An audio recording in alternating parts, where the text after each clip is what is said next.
You were mid-sentence, halfway through another careful, exhausting justification for something you felt, something you needed, something you chose. And then something inside you just stopped.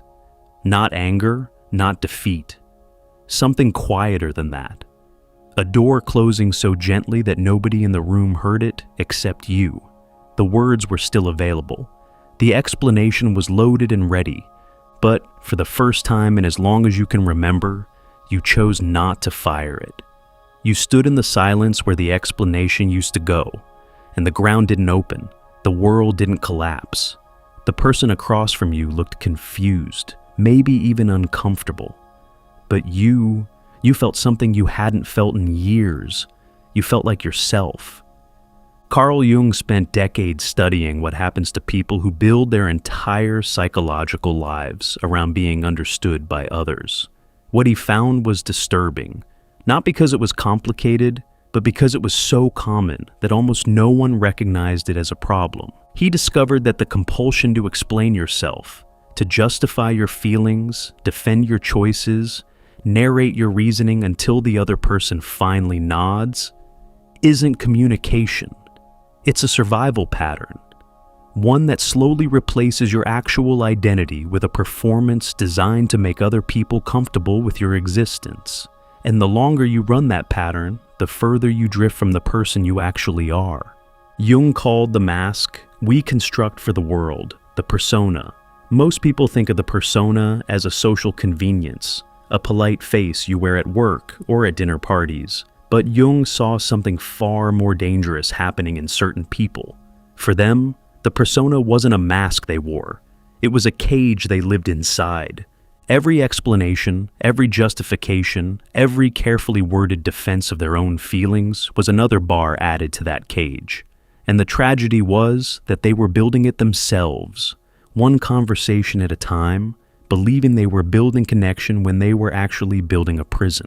Today I'm going to show you what Jung discovered about why certain people become trapped in the cycle of constant self-explanation, what's actually happening psychologically when you feel that compulsion to justify yourself, what shifts inside you the moment you stop, and why that single shift, the refusal to explain, is one of the most powerful acts of psychological liberation a person can experience. To understand why stopping feels so impossible, you need to understand how the pattern starts. Jung observed that compulsive self-explanation almost always originates in childhood environments, where the child's inner world was treated as something that required external approval to be valid. You felt something, and instead of that feeling being received, it was questioned. You made a choice, and instead of that choice being respected, it was interrogated. You expressed a need, and instead of that need being met, you were asked to prove it was legitimate. Over time, the child learns a devastating lesson. My inner experience is not real until someone else agrees that it's real. My feelings don't count until I've successfully argued for their existence. My choices aren't valid until I've defended them thoroughly enough that the other person grants permission. This isn't a lesson anyone teaches with words. It's a lesson taught through thousands of micro-interactions, where the child's reality is treated as a rough draft that needs editing by someone else before it can be considered final. Jung documented how this pattern creates a specific kind of adult, someone who is articulate, thoughtful, and exhausted, someone who can explain their feelings with stunning precision, but can't actually feel them without anxiety.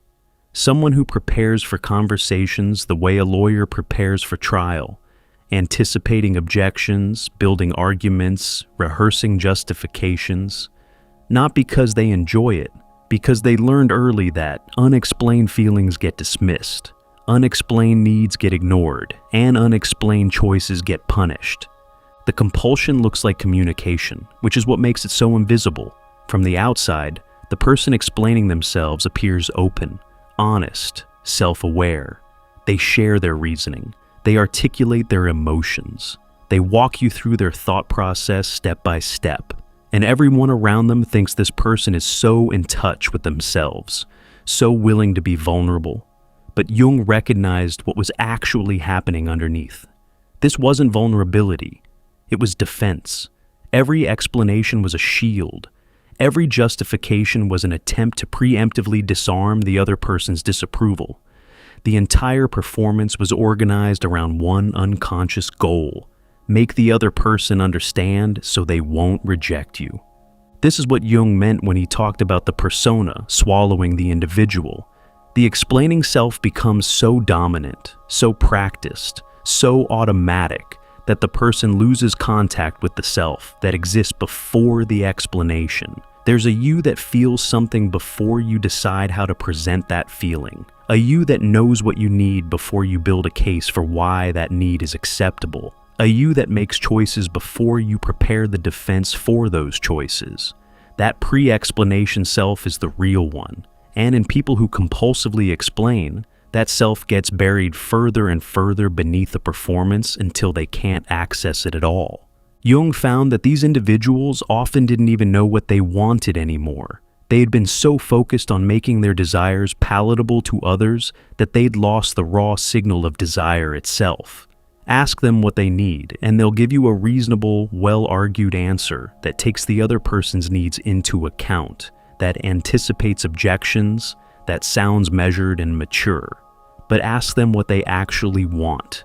Not what they can justify wanting, but what lives in them before the justification begins. And they go blank. That self has been silent so long, it barely speaks anymore. Here's what makes this pattern so destructive. Every time you explain yourself to someone who didn't ask for an explanation, you're sending your own psyche a message. That message is, what I feel isn't enough on its own. It needs support. It needs evidence. It needs approval. And every time you deliver the explanation and receive the nod, the understanding, the acceptance, you're not actually being seen. You're being seen performing. The acceptance isn't for you. It's for the argument you built. And deep down, something in you knows the difference, which is why the relief never lasts, which is why you have to explain yourself again tomorrow and the day after, and the day after that. Jung compared this to a person who only feels safe when they're wearing armor. The armor works. It protects them. People treat them with respect when they see the armor. But the person inside the armor is never actually touched, never actually reached, never actually known. They're protected and invisible at the same time. That's what compulsive self-explanation does. It creates the illusion of intimacy while preventing actual intimacy from ever occurring. Because actual intimacy requires being seen without the explanation, being known in the raw state. And for someone who learned that the raw state isn't acceptable, that's the most terrifying thing imaginable. So people stay in the pattern. They keep explaining, keep justifying, keep building cases for their own emotional experiences, as though feelings require legal representation. And they wonder why their relationships feel so draining, why they feel unseen despite being so open, why they're surrounded by people who claim to understand them, but something still feels hollow. The hollowness isn't a mystery. It's the natural consequence of being known only through your performance and never through your presence.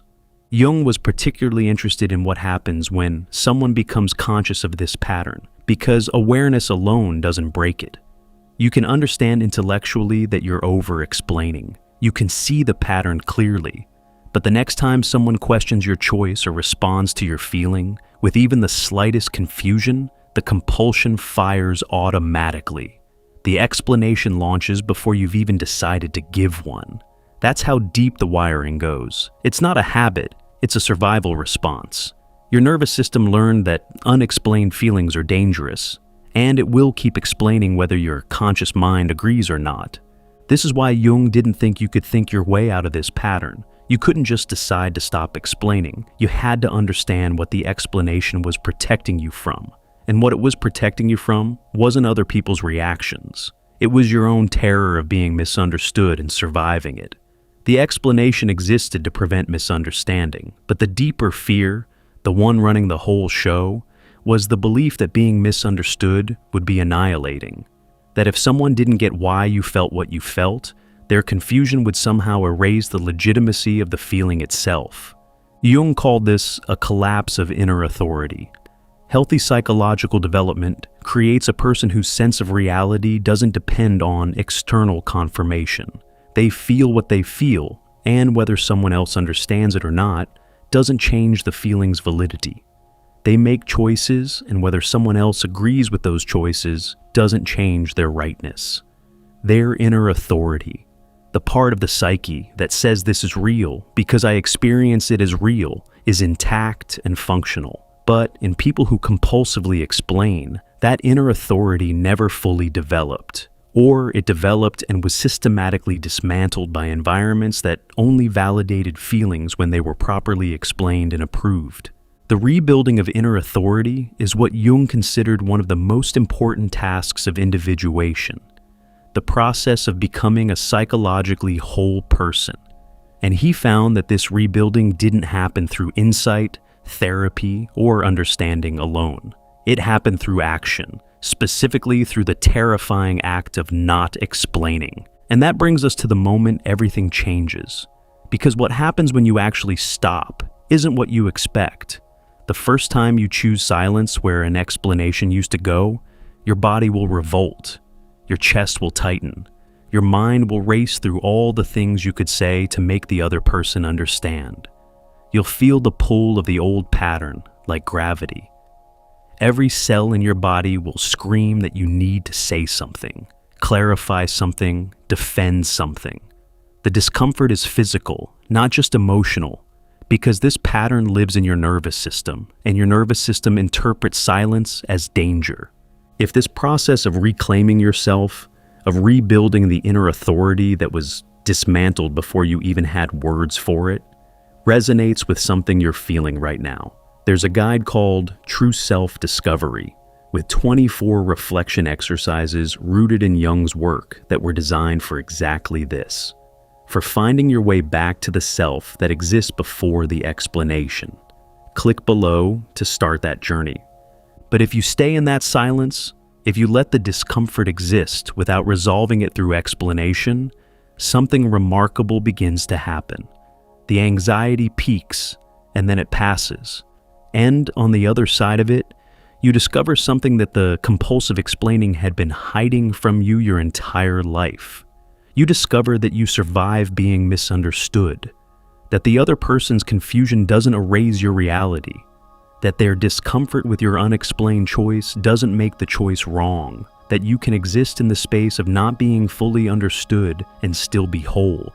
Jung described this as the birth of the psychological individual, not a person who doesn't care about others, not someone who becomes cold or dismissive, but a person whose inner experience has a ground of its own, someone who can feel something without needing permission to feel it, someone who can make a choice without needing a jury to approve it, someone whose reality is self-authorizing rather than dependent on external validation. This shift is subtle from the outside. Nobody throws a parade when you stop over-explaining, but inside, it's seismic, because every relationship you have begins to rearrange itself around the new dynamic. And this is where things get uncomfortable, because not everyone will welcome the change.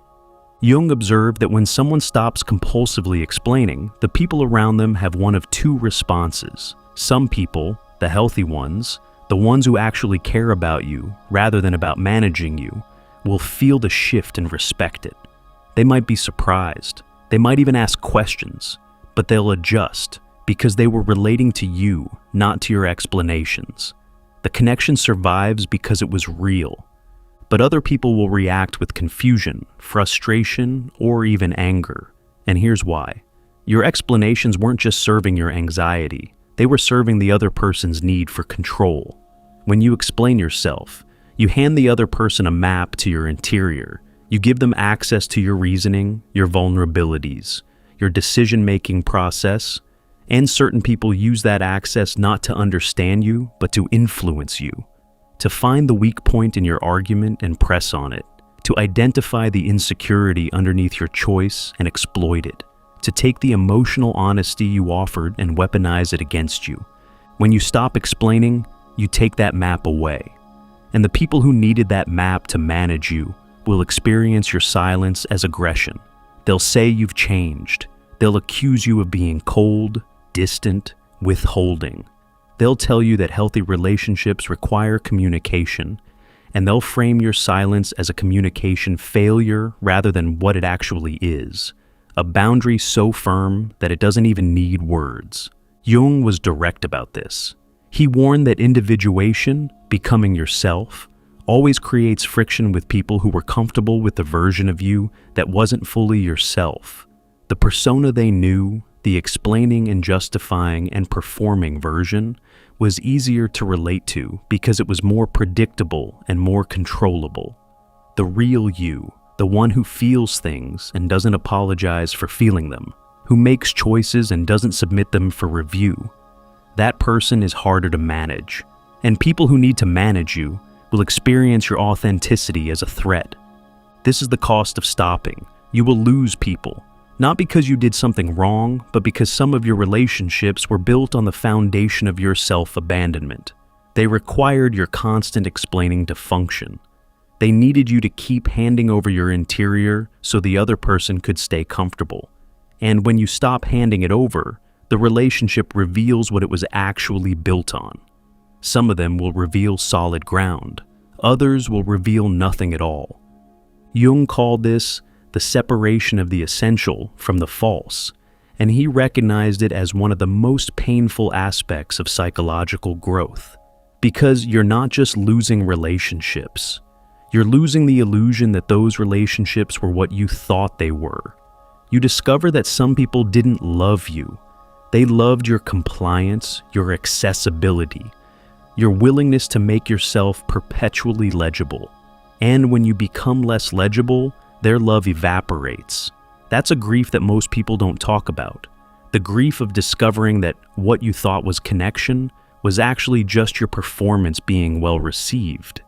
But Jung also found that something extraordinary happens in the space that opens up when the false falls away. The relationships that survive your silence become deeper than anything you had before, because now you're not performing, you're present. And the people who can receive your presence without requiring your performance, those are the people who actually see you. Not the argument, not the justification. You. There's another dimension to this that Jung found equally significant. When you stop explaining yourself to others, you also stop explaining yourself to yourself. And this is where the transformation reaches its deepest level, because the compulsion isn't just directed outward, it runs internally too.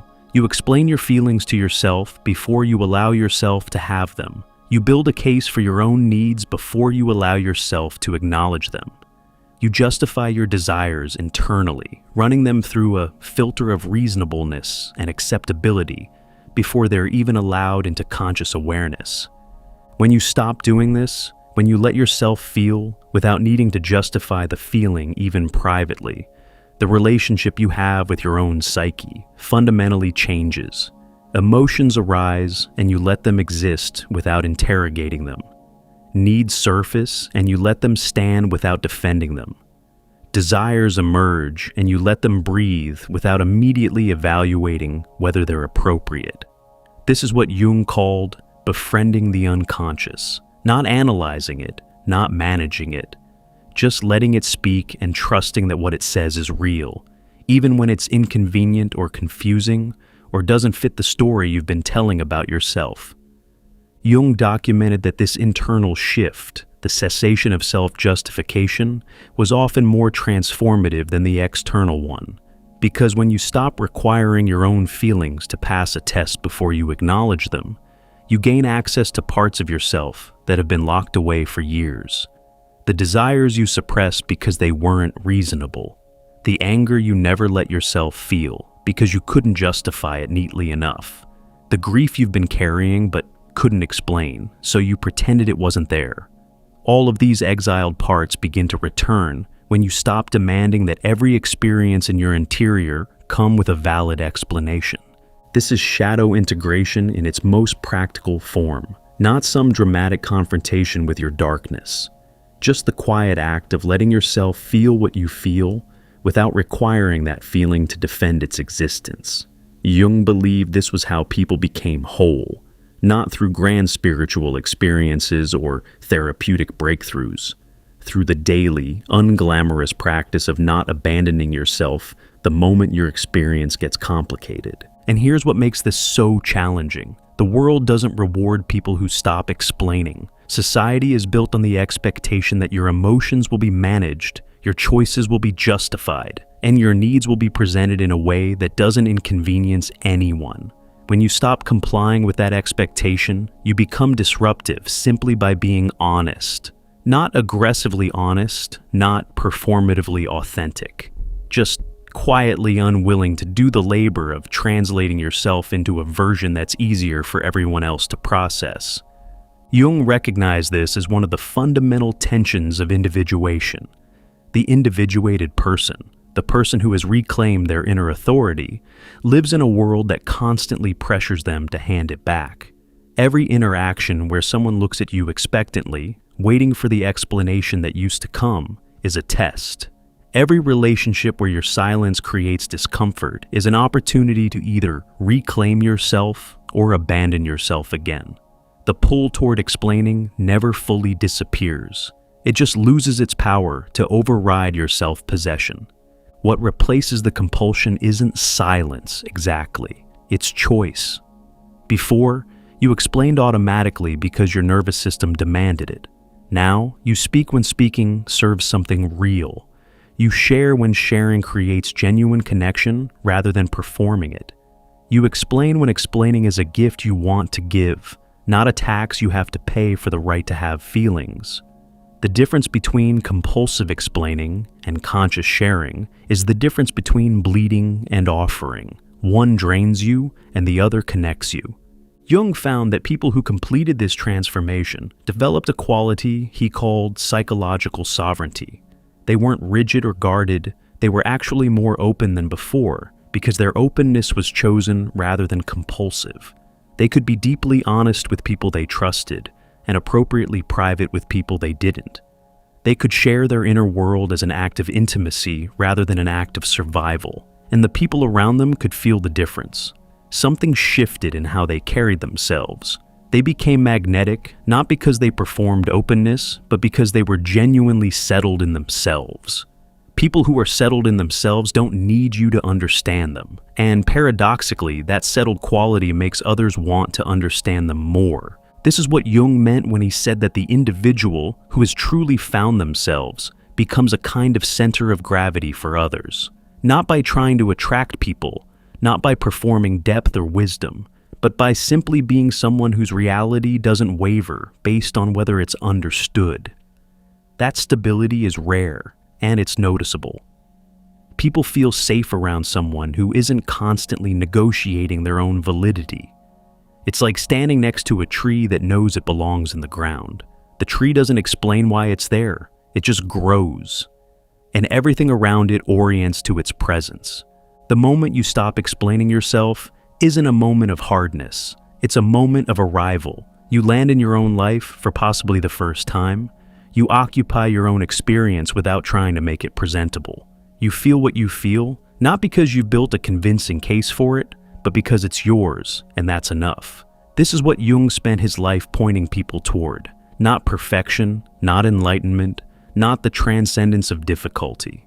Just the simple, radical, terrifying act of being yourself, without apology. And the everything that changes isn't the world around you. It's your relationship to the world. You stop experiencing life through the filter of how it will be received. You stop rehearsing your feelings before you have them. You stop running every choice through the approval machine before you commit to it. You start living from the inside out instead of the outside in. And that reversal, as quiet as it is, restructures everything.